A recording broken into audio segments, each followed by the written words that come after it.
warahmatullahi wabarakatuh. Waalaikumsalam warahmatullahi wabarakatuh. Selamat pagi semuanya. Pagi, Pak. Gimana kabarnya hari ini? Semangat? Semangat. Oke. Sebelum kita mulai pembelajaran hari ini, alangkah baiknya kita berdoa terlebih dahulu supaya pembelajaran kita hari ini lancar. Berdoa dimulai.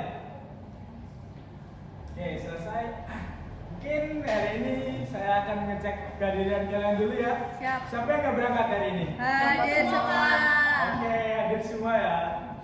Baik, hari ini kita itu akan belajar tentang rencana anggaran biaya, yang dimana nanti diharapkan kalian itu dapat memahami apa itu rencana anggaran biaya, apa itu fungsinya, apa saja komponen yang terlibat, terus pihak mana saja yang terlibat.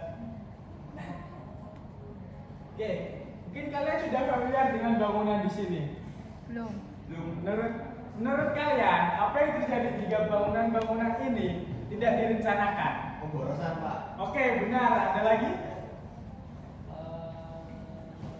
Apa yang terjadi? Pemborosan, kekurangan biaya, Pak.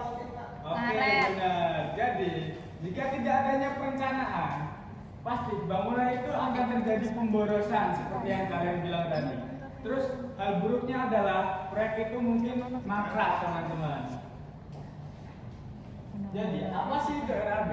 RAB itu adalah perhitungan terperinci dari proyek konstruksi, mulai dari pekerjaan persiapan hingga pekerjaan finishing, teman-teman. Terus apa sih itu fungsinya?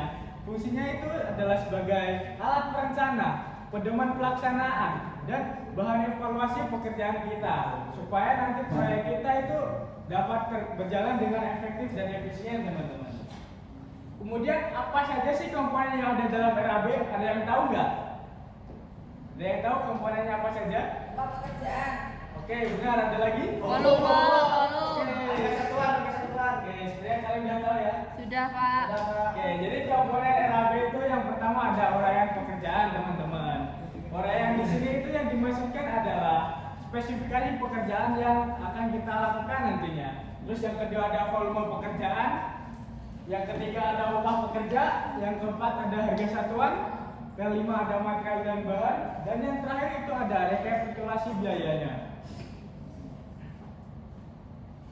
Nah, ini adalah contoh singkatnya atau contoh simpelnya dari rencana anggaran biaya. Ada uraian pekerjaan, volume, satuan, harga satuan, dan jumlah keseluruhan harganya, teman-teman. Kemudian di sini ada beberapa pihak yang terlibat dalam proyek konstruksi. Yang pertama itu ada owner, kedua perencana, yang ketiga ada pengawas, keempat ada kontraktor, yang kelima ada subkontraktor, teman-teman. Oke, sekarang saya ingin kalian membuat kelompok, mungkin satu deret aja ya, teman-teman. Siap.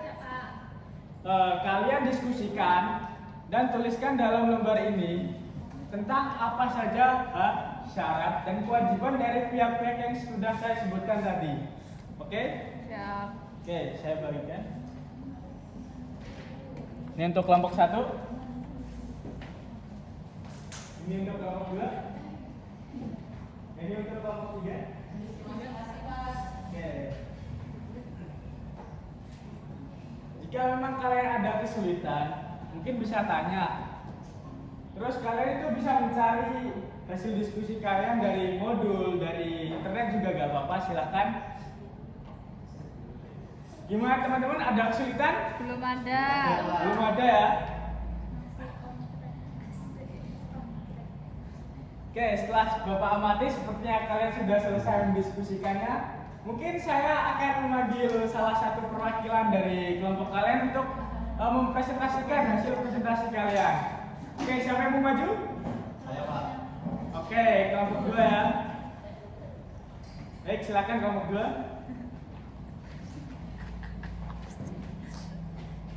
Oke, di sini saya akan membacakan hasil diskusi dari kelompok kami. Dari kelompok 2 mendapatkan perencana atau konsultan. Jadi konsultan atau perencana adalah pihak yang terlibat pihak yang berada pada posisi penerima tugas perencanaan dari owner. Oleh karena itu, pihak ini harus ahli dalam perencanaan bangunan, biasanya dipimpin oleh arsitek atau insinyur. syarat dari perencana atau konsultan yaitu berbentuk perorangan atau badan hukum. Yang kedua ahli bangunan sehingga bisa mewujudkan keinginan owner. Kewajiban dari konsultan perencana, Kewajiban dari perencana yakni berkewajiban untuk mewujudkan keinginan ide owner ke dalam bentuk perencanaan desain baik dari segi konstruktif, arsitektonis, ekonomis, dan fungsional.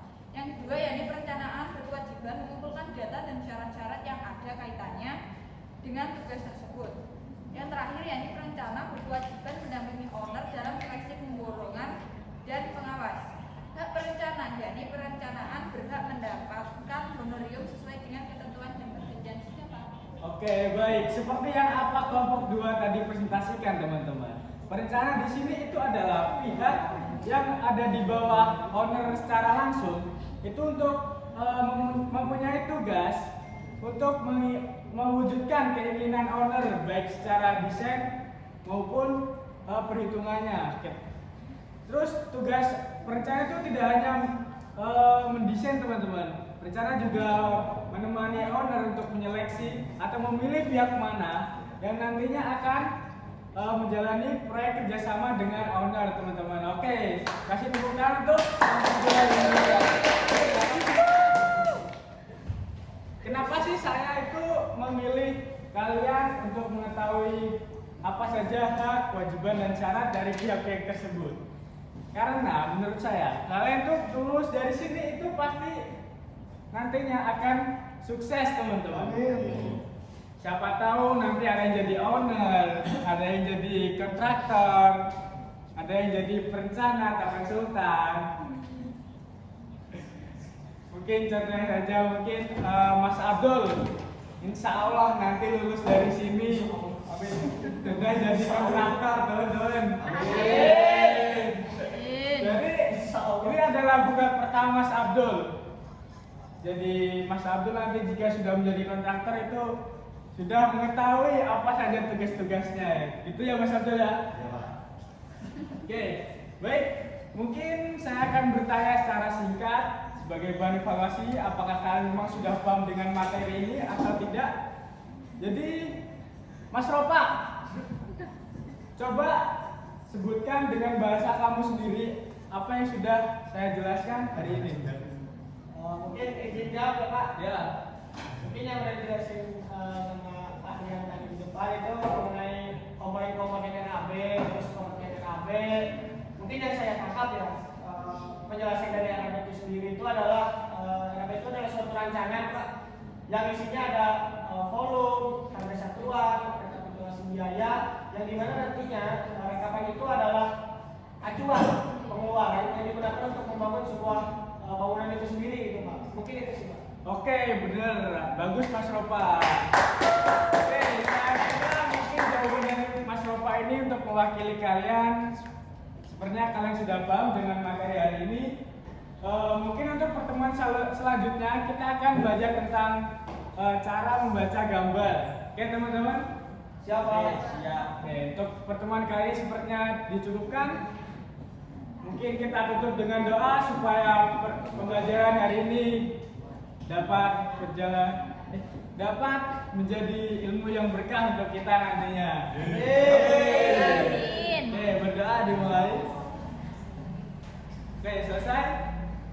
Saya cukupkan untuk pembelajaran hari ini. Wassalamualaikum warahmatullahi wabarakatuh.